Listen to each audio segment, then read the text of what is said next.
Online gaming आज India में अपने चरम पीक पर है। हर कोई इन्हें लाइट हार्टेड प्ले और कम समय में ज्यादा पैसे कमाने का एक जरिया समझता है। पर एक बार जरा इन महाशय पर नजर डालिए। नाम हिमांशु मिश्रा, उम्र 22 साल। महज 22 साल की उम्र में इस लड़के के ऊपर 96 लाख का कर्ज है।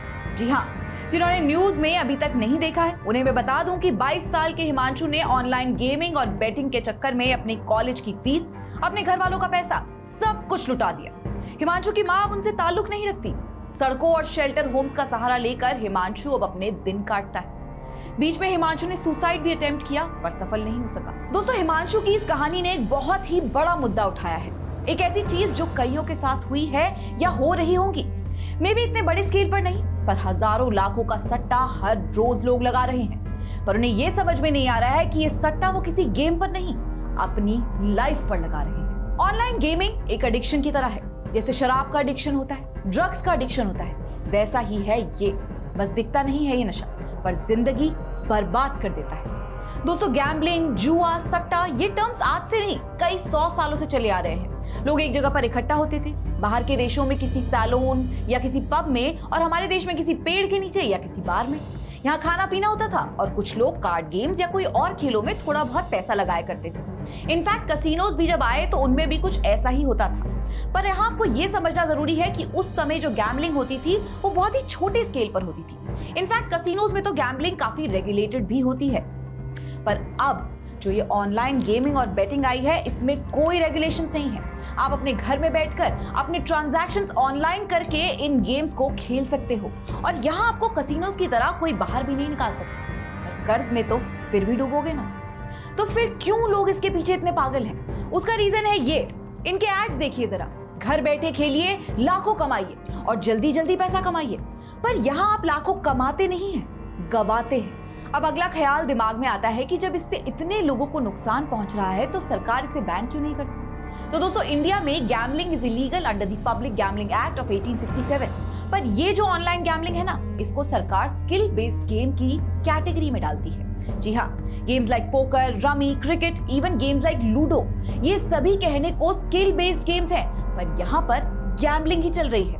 क्यों इसे बैन नहीं करती सरकार, ये भी आपको बताते हैं। तो ऑनलाइन गेमिंग का 28% जीएसटी सरकार को जाता है, 30% टीडीएस जाता है। क्रिकेट बेटिंग एप्स की तरफ से बीसीसीआई को पैसा जाता है। क्रिकेट पर कितने बड़े लेवल पर बेटिंग चलती है। यहाँ पर हम ड्रीम 11 का एग्जांपल ले लेते हैं। ड्रीम 11 ने इस समय $1.6 बिलियन की फंडिंग उठाई हुई है, लगभग।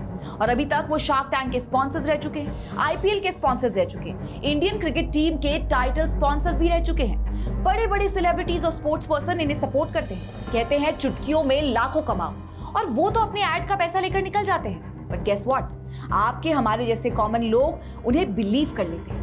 विराट कोहली और महेंद्र सिंह धोनी, जो कई लोगों के आइडल है, जब आपके सामने आकर कहेंगे कि खेलिए और जीतिए, तो आप खेलते हैं। अब आप इसको ऐसे समझिए, 10 रुपए जितनी कम एंट्री फीस के साथ आपका इसमें पार्टिसिपेट करना बहुत ही इजी है और जीतने को आप करोड़ों जीत सकते हैं, ऐसा वो कहते हैं। पर एक्चुअली कितने लोग जीतते होंगे? भारत में लगभग 560 मिलियन इंटरनेट यूजर्स के साथ हमारा यूथ इस गेमिंग मार्केट को चला रहा है, जिसकी वर्थ अब $1 बिलियन के अनुमान है। द वीक नाम की एक ऑनलाइन मैगजीन के अनुमान से पता चलता है कि सभी इंटरनेट यूजर्स में से लगभग 40% ऑनलाइन जुए यानी कि गैम्बलिंग में भाग लेते हैं। ह्यूमन इरेशनैलिटी का सबसे पॉपुलर एग्जांपल है गैम्बलर का भ्रम। इन गैम्बलर्स का मानना है कि यदि एक डाइस के पिछले कुछ रोल्स में 6 नहीं आया है तो अगले रोल पर इसकी प्रोबेबिलिटी बढ़ सकती है।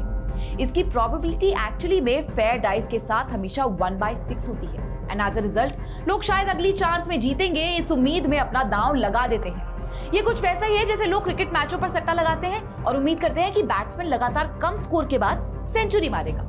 उसके ऊपर से ये गैम्बलिंग एड्स अपने एडवर्टाइजिंग के लिए ऐसे तरीके अपनाते हैं जो लोगों को पैसा लगाने को मेंटली एक तरीके से मजबूर कर देते हैं। एक तरीके का साइकोलॉजिकल फिनोमेना का इस्तेमाल करते हैं जो आपके कॉन्शियस गाइडेंस और इंटेंशन को एक साइड में रखकर आपको बिना सोचे समझे कुछ भी करवा रहा है। जैसे कि एक एड, गौरव ने जीत लिए 50 लाख, तो आप सोचेंगे अगर गौरव ने जीत लिए तो मैं भी जीत लूंगा, और बस यहीं से शुरू होता है बर्बादी का खेल।